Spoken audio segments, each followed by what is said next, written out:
Hi, this is Matt Harless, and this is my video of the playing the game from fun to survival in healthcare. I will be presenting this at Modern Nurse Fest here in February 2026, and I'm so excited to share this content because I think it's needed. I think it's necessary. I also think it's fun. In the live session, I'm inviting people to bring their games. So if this is something you see beforehand, but if it's something you're just thinking about, I want you to think about what your favorite game is right now. I want you to consider games in general and why we are attracted to games. There's power in this concept of play, and I think it is important for us to kind of think about and consider.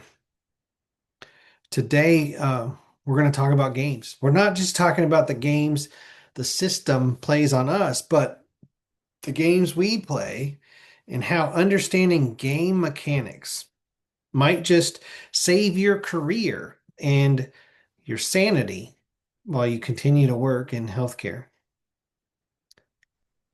You see, what games do we play? I brought some of my favorite games because in this case, we can't be that interactive. But the first game I brought was Phase 10. It's a simple card game. It's kind of fun.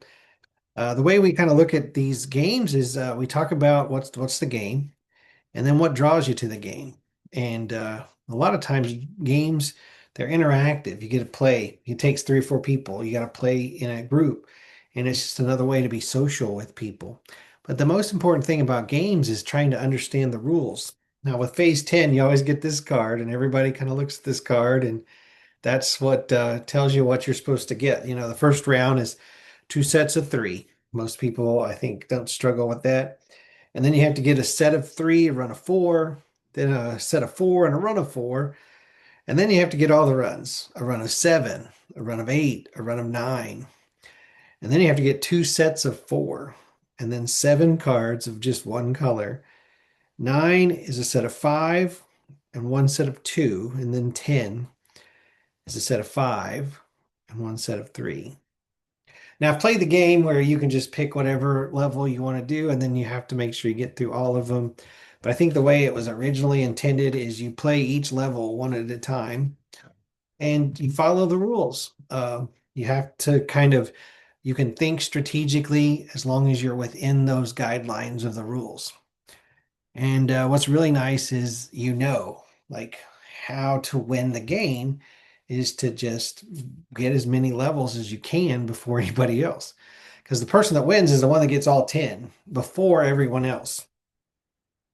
There's patterns, there's challenge, there's progress, there's feedback, there's community, there's autonomy, and there's clear goals.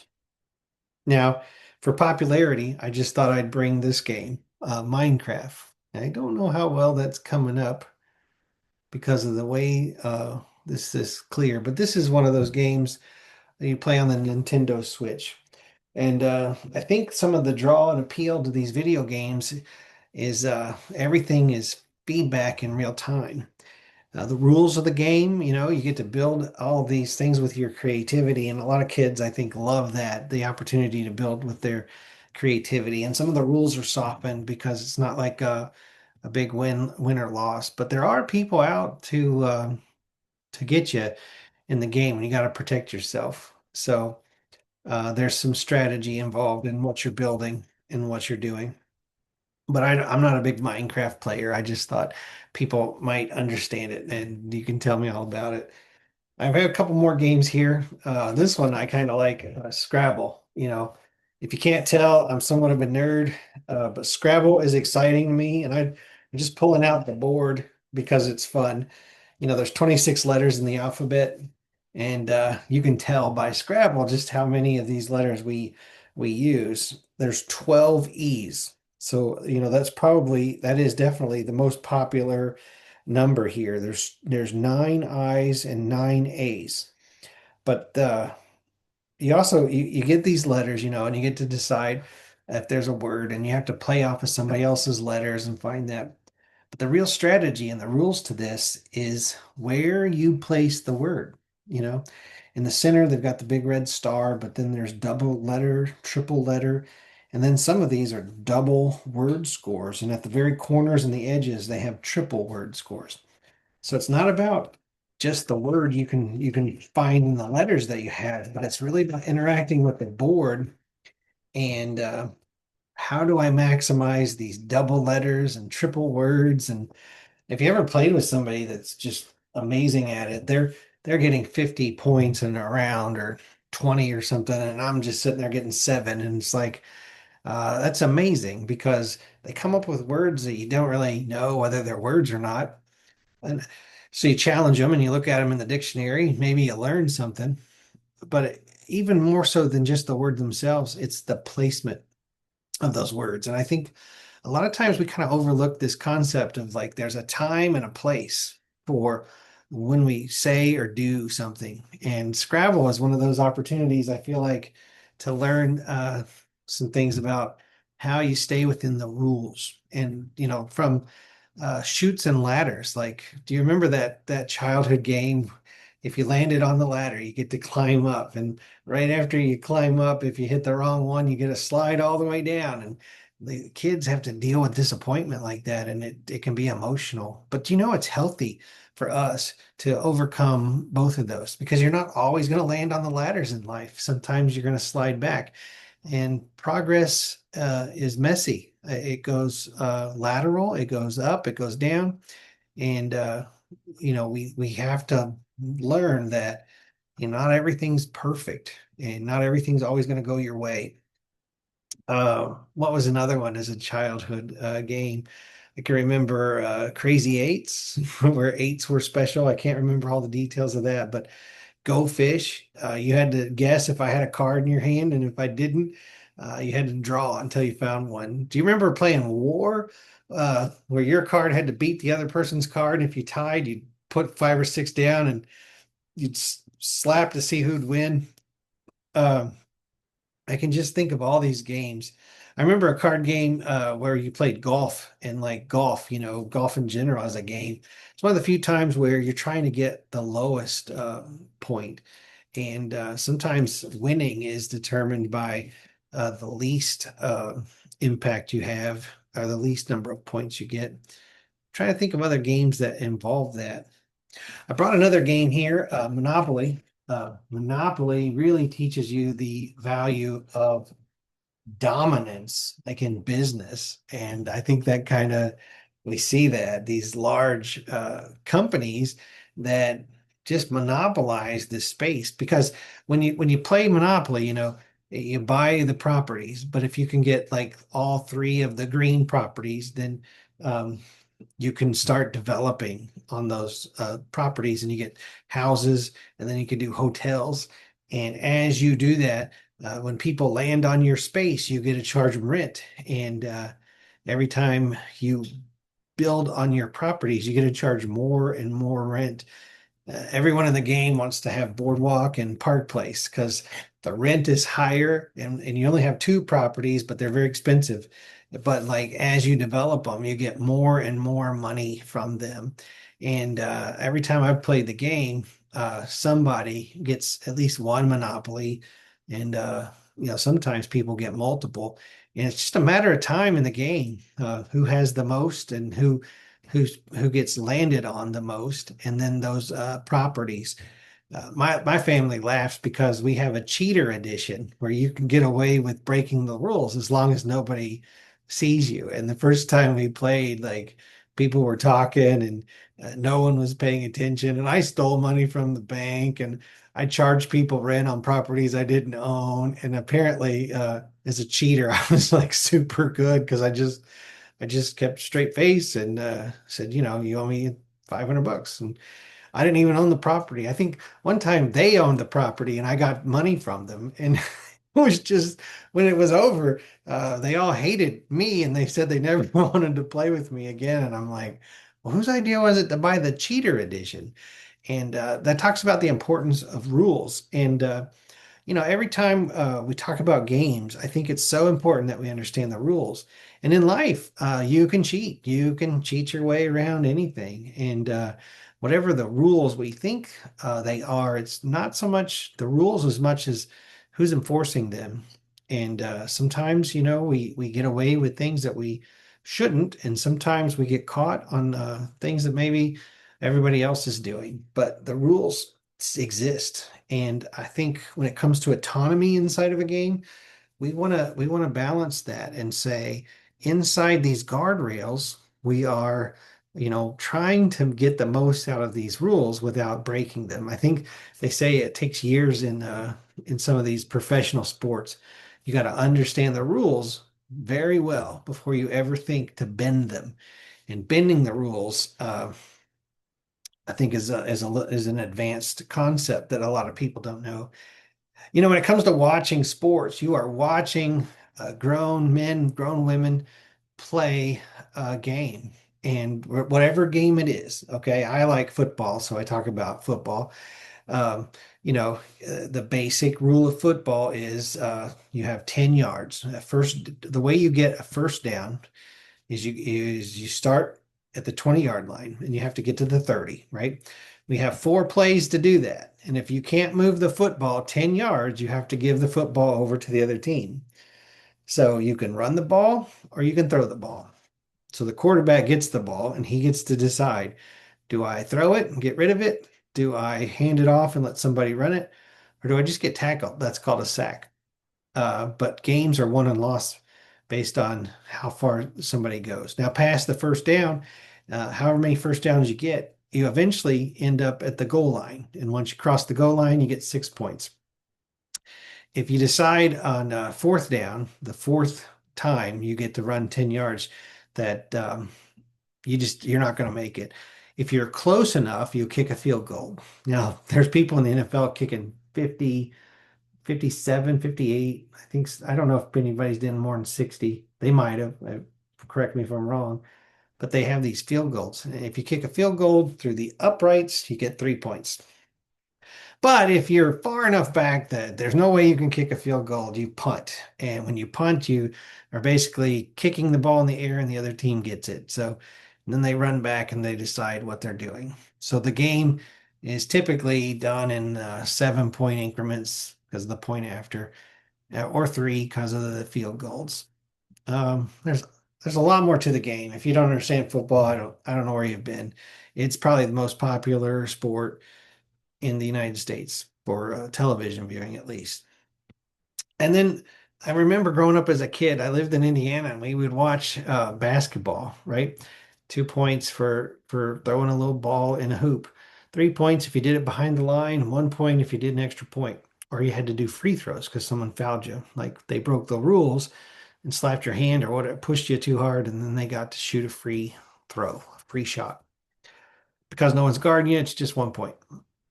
What's funny is college football or college basketball is divided up into two 20-minute halves. So the first half, the teams would fly back and forth.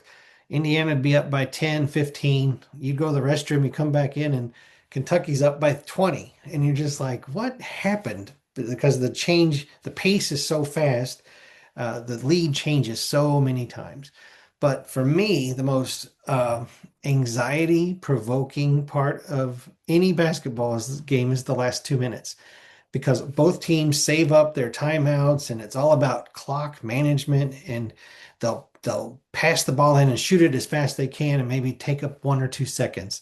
So the last 2 minutes of any college or even NBA basketball game, it says 2 minutes on the clock, but it can take 20 to 30 minutes for them to actually play it. And the whole time you're on the edge of your seat because you never know what's going to happen in these last 20 seconds or the last 2 minutes because there's just so much strategy involved in every single action and movement. And that's what I grew up with. And it's like Indiana would win most of their games, because of our coach was really good and the players were just phenomenal. And that's just how I grew up.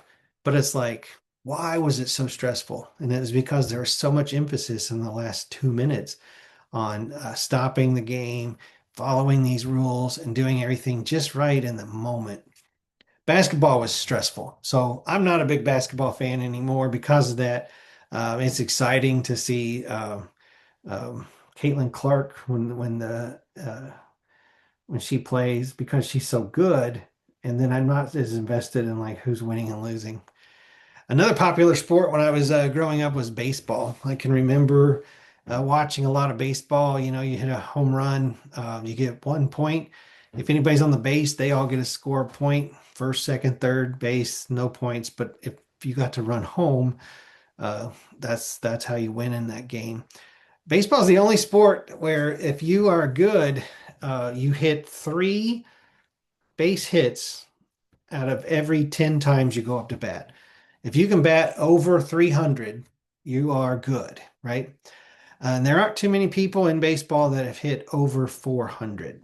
And when you realize the difference between 3 out of 10 and 4 out of 10, it just doesn't seem that complicated, but you know, it's one of the most difficult things you can ever do. I played some baseball, you know, I enjoyed playing as a kid and I stopped pretty much as a child, but I've always watched baseball with some intrigue. And my favorite thing in college and even as an adult was to go to these batting cages. And I had a lot of fun hitting the softballs, hitting those bloopers or whatever, and they would just sail. You know, I could hit them out of the park, big, strong guy, whatever. And that was entertaining. But to really challenge myself, there were times I'd go to the medium. Like they have the slow pitch, and that, you just have fun hitting those all day long because they're coming at you, I think 40, 50 miles an hour. And you know, it's fast enough to where it's a challenge for people. But if you ever take the time to like say, okay, what's the next challenge? Let's go to the medium speeds. And it's like 70, I think, 60, 70 miles an hour. And a lot of times the timing of it just changes and the ball would whiz by you. But once you got good at the medium, you're just like, oh, I think I'm ready. Like you get like 20 balls and you know, if you're really good, you can hit more than half of them. And because the even though it's a batting cage and it's mechanical, the ball changes, seems like every single time they throw it, but it's a little more predictable than it is a human being. But I tell you this to get to that fast pitch. There was always just one batting cage, maybe two, that were set for fast pitch. And I mean, in a really good batting cage, that fast pitch would go 90, 95. I never saw one that went to 100, but you understand that in Major League Baseball, the uh the fastballs, what they call them, are typically coming at that batter at 100 miles an hour.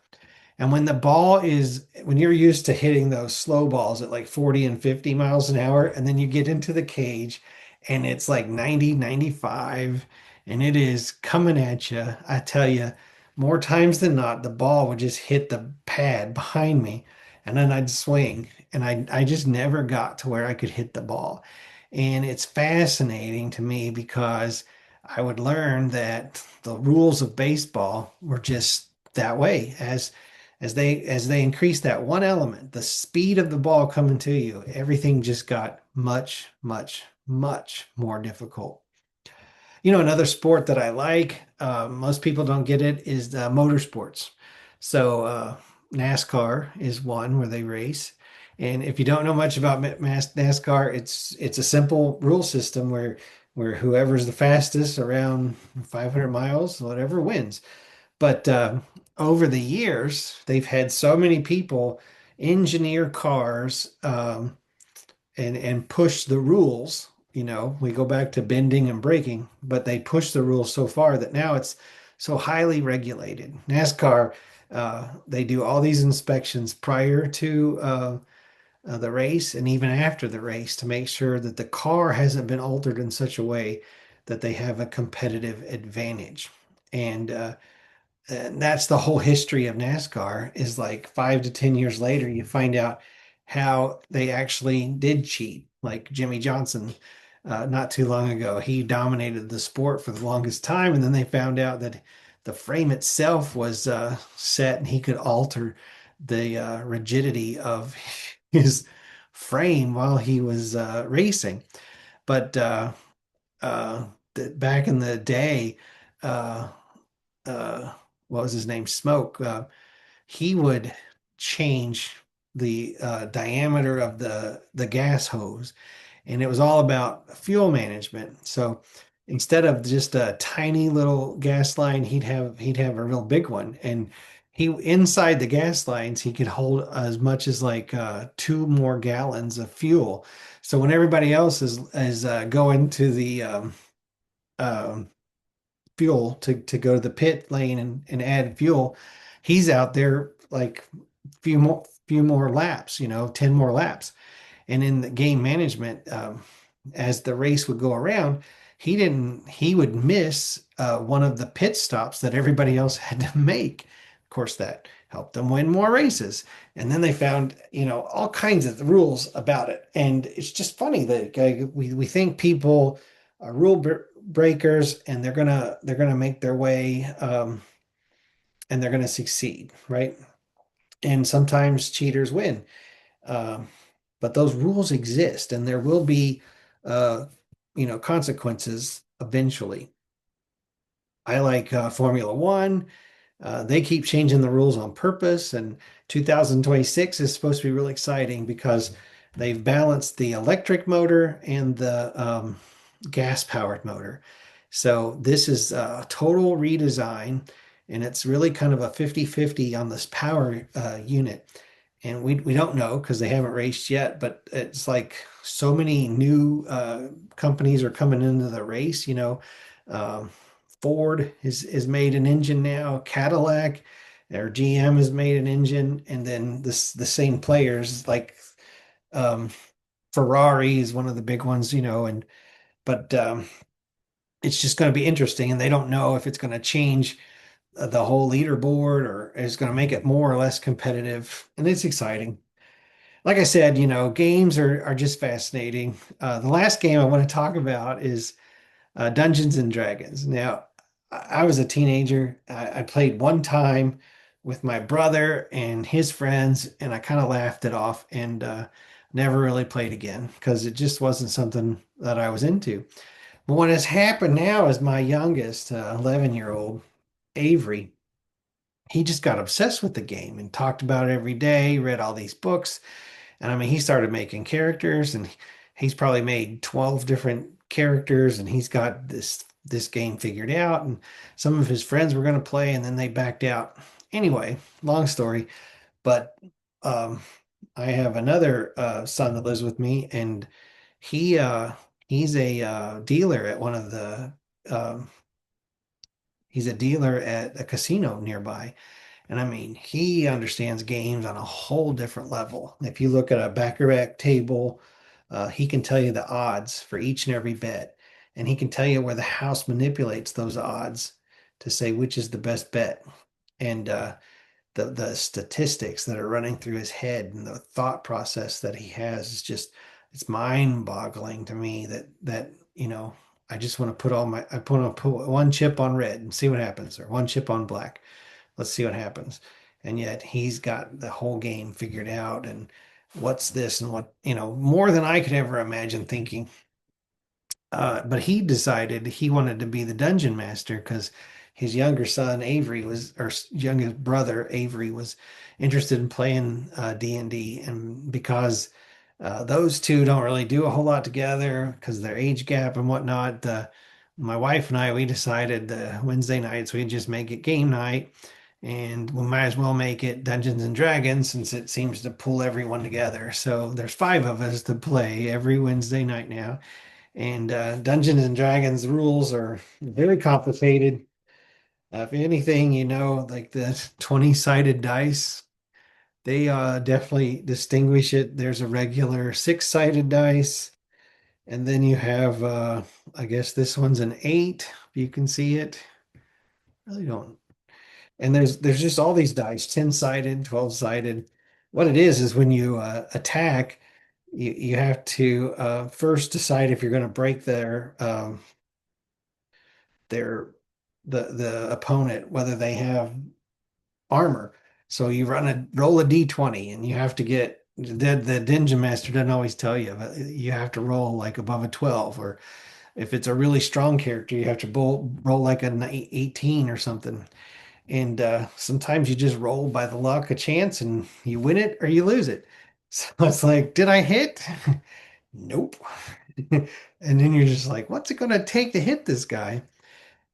And then you pick one of your weapons. I mean, it's real strategic and it's complicated. And yeah, I like my longbow because I'm a wood elf. It's funny just talking about all this, but I can do damage up to 600 feet away. And if I use my hunter's advantage, which is a spell or something, then I can add 2 dice, and my attack is doubled. It's a 6 and an 8, so it's not perfectly doubled, but it's improved. And inside the rules, you have to know what's on your paper and what are the things that you have. Because if you just say I'm attacking, the dungeon master will be like, what are you just going to attack with your hand and slap him?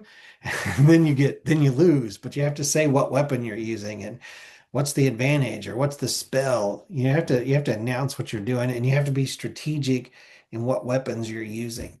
So it's fun because my wife plays as a druid and she gets to do all these spells, and her role is more like in the battle if somebody's getting hurt too much, or afterwards she just tries to help us all heal, and a lot of her potions are like her spells are like that.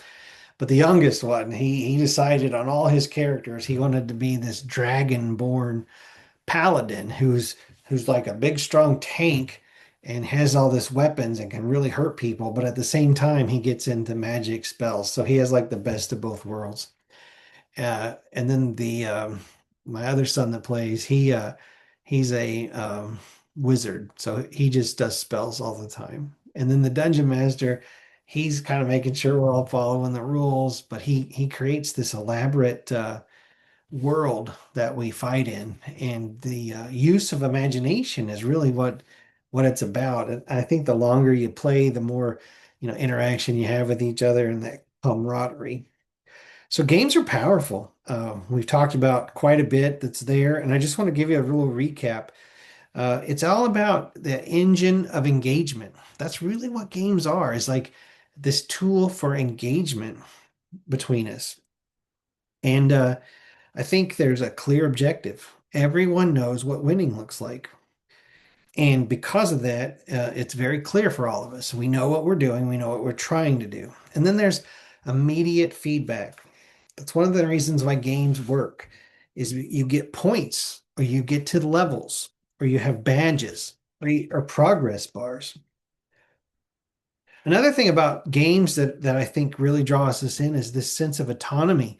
As long as we're within the rules, we can make meaningful choices. And I think that's something we like to do, is how can we make the game our own? The next, those challenges, they're skilled. They're scaled to our skill. So it's not too easy. If the game was too easy, it'd be boring. Why would we ever play? We want to be challenged, but we don't want it to be so difficult or so impossible that we always lose and we never can achieve. So there's this state, it's called the flow state. And that's in the middle where it's challenging, but we can manage it as long as we concentrate. Number 5 is community. We develop a sense of community, especially when we talk about these multiplayer games, video games, and you see a leaderboard and it gives you a challenge, a goal to work towards. And games in general just gives you all that are playing a shared goal. 6, and I think the last point I want to make is progress. You can see there's a visible advancement that motivates continuous effort. When you see the results and progress, advancement, it's addictive and it makes you want to keep playing. But here's my research note.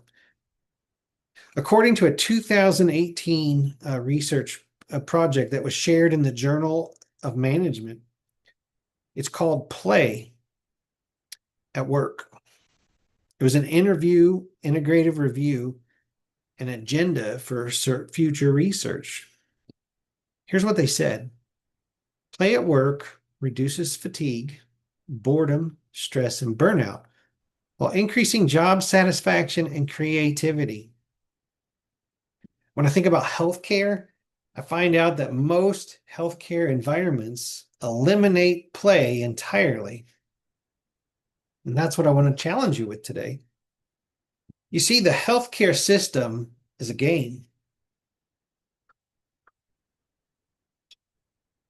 Playing the system, I want you to think about that as a strategic resistance. Now let's flip this. Healthcare as an industry has its own rules, objectives, and scorecards. Most of us are losing that game because we never agreed to play. We thought we were playing a different game. We thought we were just helping patients. We thought we were just practicing the nursing and we were there to serve our communities. But the institution is playing an entirely different game. They want to extract the maximum profit while minimizing labor costs. And if we don't understand their rules or their game, we become its casualties. I want to expose the rules. This is what the healthcare system is really optimized for. See, the official goal is to provide excellent patient care, but the actual mechanic is to maximize billable services and throughput. And the way that is measured is through revenue per patient or case volume. You see, the official goal is to staff appropriately, but the actual game mechanic is to minimize labor costs. How is that measured? By staff to patient ratios that keep pushing us beyond our breaking points. You see, the official goal is to support nurses, but the actual game mechanic is to reduce liabilities. How is that measured? The turnover metrics are hidden and the burnout is ignored.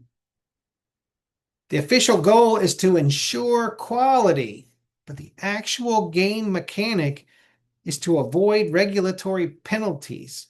How is that measured? You think about joint commission scores and readmission rates, but never real harm metrics. The official goal is innovation, but the actual game mechanic is increased profit margins. And how is that measured? New tech that increases the documentation burdens. See, the scoring systems, they just don't tell you about it. Your value is measured in billable hours and cost containment, not patient outcomes or your well-being. Understaffing increases profits per employee. It's a short-term win, but a long-term collapse. Your complaints, they trigger investigations, and those investigations are meant to protect the system, not you. Loyalty is rewarded with more responsibility, not more resources. I want you to recognize the rules. I want you to understand what rules you've learned the hard way while you've worked. Not the official policies, but the actual rules that govern how things really work. I hear these from nurses. Keep your head down. Don't question the staffing ratios. Document defensively, not honestly. Escalate problems and they fire you. Asking for help makes you look weak. The people making decisions have never worked a shift. Here's the key insight. Once you see the actual rules, you can strategize differently. Here's what I want you to think about today. I want you to think about playing to win, but not selling out, okay? Playing the system is not the same as corruption. There's a critical distinction. Playing the game means understanding the rules, making intentional choices within those rules, and protecting yourself. Here's what it does not mean. It does not mean abandoning patient care. It does not mean falsifying records. It doesn't mean taking unethical shortcuts. Playing the system means documenting your reality so the system cannot rewrite your story. Building alliances with coworkers, developing that team play mechanic. It means naming burnout publicly instead of absorbing it privately. It means setting boundaries that protect your nervous system, seeing compliance as a game to navigate, not a moral failing. I want you to understand there are strategic moves that you can make within the game. I want you to know the scorecards because if you're not keeping score, you're living in what's known as information asymmetry. Because believe me, your company is keeping score on you. Look at what metrics your unit is actually measured on. Look at where is the organization losing money or losing reputation? Where are the regulatory vulnerabilities? Understand their priorities, and that gives you leverage. Another move is to document everything. Create your own feedback loop. Records, you keep your own records of unsafe staffing. You keep records of harm, and you keep records of your recommendations. Not to be litigious, this isn't about suing the organization. This is about you knowing your reality, having a record so that you can protect yourself. You see, the KISS system, they keep the scorecards. Why can't you? Number three, I want you to build horizontal teams. I want you to engage multiplayer mode. You got to stop competing for scraps. I want you to compete together for resources. We can't handle X staffing ratio safely, but we can handle Y. Okay, let's say it backwards. We can handle this X staffing ratio, but Y, this new staffing ratio, 7 or 8 patients, it causes harm. And this is why, and show them the evidence. And you got to understand that voice, a collective voice is harder to dismiss than an individual complaint. We got to engage multiplayer mode. Number four, I want you to redefine winning. I want you to shift your metrics. The system says keep patients' deaths at acceptable levels. And you say, I'll work with 5 patients safely, or I'm going to walk away. The system says sacrifice yourself for the team. You say, I protect my nervous system so I can show up for my patients.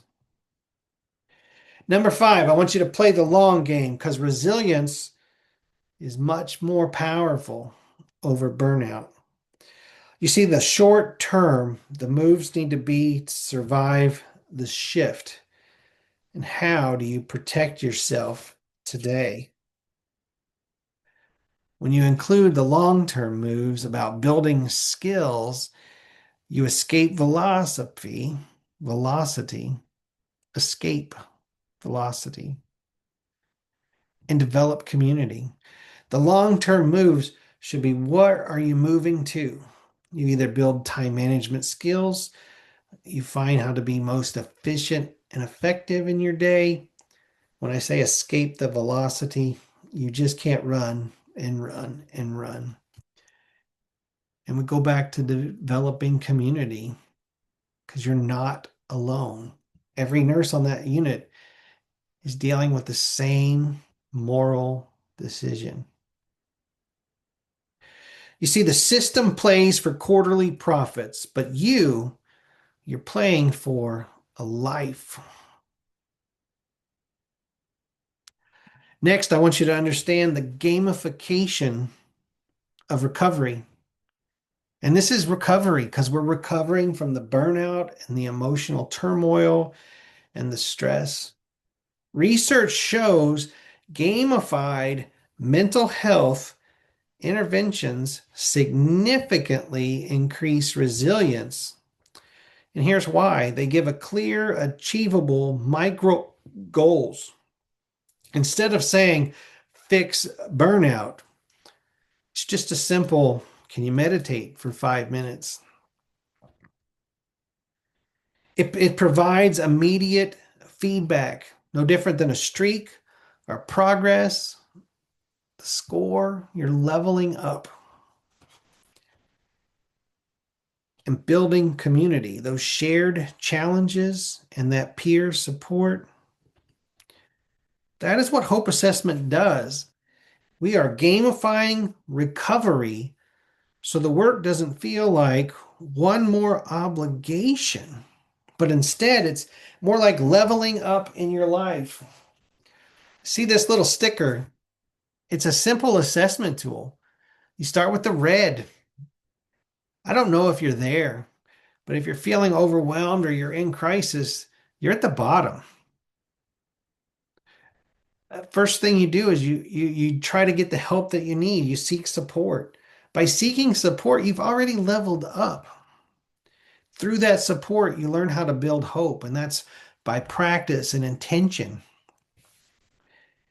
And after you've built hope and you've spent time in your own recovery, only then can you ever hope to reach that level of being stable and growing. And honestly, stable and growing is the goal. Once you've reached that point where you're healthy and you're functioning in the way you can, you're there. And the last step is leading with hope. Not everybody's going to come back and be a leader. Not everybody's going to step back and start a group and think about those other people that are still red, but you can. Once you start helping others, it gives you a purpose in a sense, what you can do. We gamify it. There's levels. Where are you today? Where are you before your shift? Where are you at the end of your shift? Where are you in general? Knowing your level is helping you know what you need to do. You see, when it comes to closing on this, we want to move you from survival to what's known as agency. Do you even know what agency means? It means that you're autonomous, that you're reacting, you're not reacting to what's happening. You're in control.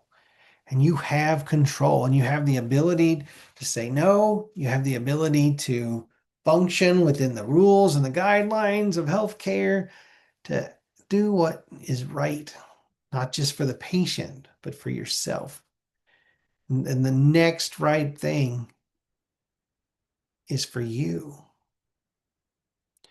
You see, you can't change the healthcare system, not in the short term. I've tried. I've done everything I can think of. But you can change how you play within it. You see, if you're unconsciously losing, you're exhausted and you're compliant and you're blaming others, that's burnout. Okay. But if you're consciously playing, right, you are strategic, you are boundaried, and you're collective. That's known as resilience. But if you're opting out, if you're leaving nurses, if you're leaving healthcare in general, I honestly tell you it's a valid choice.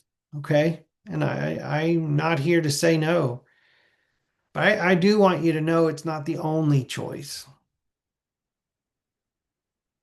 So what is your next move? Here's what I would suggest you do. Number one, identify the actual rules of your environment. Write them out. You need to spend some time just understanding the real metrics you're being judged by. Not what they say they are, but what they actually are. Number two, do your best to find your team. You realize even one person who gets it is going to help you level up. You've got to build a collective. You have to have multiplayer mode engaged. We're not going to be able to do this on our own. And that's a big deal. Number three, I want you to define one boundary, okay? Just one goal, one micro goal this week that protects you. One. Once you establish one goal, you step into agency. And after that goal becomes embedded in your personality, you will immediately seek the next one. Number four, you need to track your progress. You need to gamify your own recovery by constantly checking the boxes in your recovery, by seeing the growth and development in your hope score as you continue to progress, maybe from red to yellow, from yellow to green. I tell you from my own experience, I go through every single one of these colors in a week sometimes. There's days I have victories and I'm all purple and I'm just, man, flying. And then there's days where hope, you know, struggles in my life, and I start hearing those voices, and I'm second guessing, and maybe I didn't do well in an environment, and I didn't set my own boundaries or something, or just something bad things happen every day. And instead of going to crisis, I try to seek support, and I reach out to like-minded. And maybe I get overwhelmed in crisis and I got to shut down and I just take a day off, or I find self-care. But I'm tracking my progress and I know whether what zone I'm in, what I need to do for myself. And I'm gamifying my own recovery. And number five, you got to get support. Hope assessment is here for you. We call it the business of hope. We have a monthly podcast. We are hoping to start recovery groups online. We're getting into different organizations with Nurses for Nurses, Modern Nurse Fest. You realize Modern Nurse Fest is the only conference that exists to build you up as a nurse. Everything else, they're trapped in the game and these other metrics of the healthcare system. I want you to find support. I want you to find your community. Maybe you need coaching. There's a million life coaches. Maybe you need therapy. Maybe you need to see a therapist. You know, um, just be honest with yourself. I'm not the one to tell you what you need. I'm here to tell you what's offered. It's your choice to come after it. And I'm impressed by the people that do. But here's the thing. Here's my closing statements, okay? If I was to leave you with any message whatsoever, I want you to understand that games are won by understanding the rules. They're won by building alliances, and they're won by making intentional moves. Healthcare institutions are gaming healthcare professionals every day. The question isn't whether you're playing, because you already are.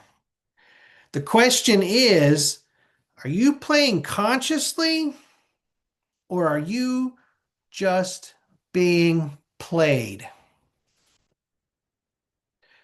The work of recovery is the work of hope, and it's about reclaiming your life. And it starts the moment you realize you have more agency than you think. You just have to know the rules and play strategically. Thank you so much.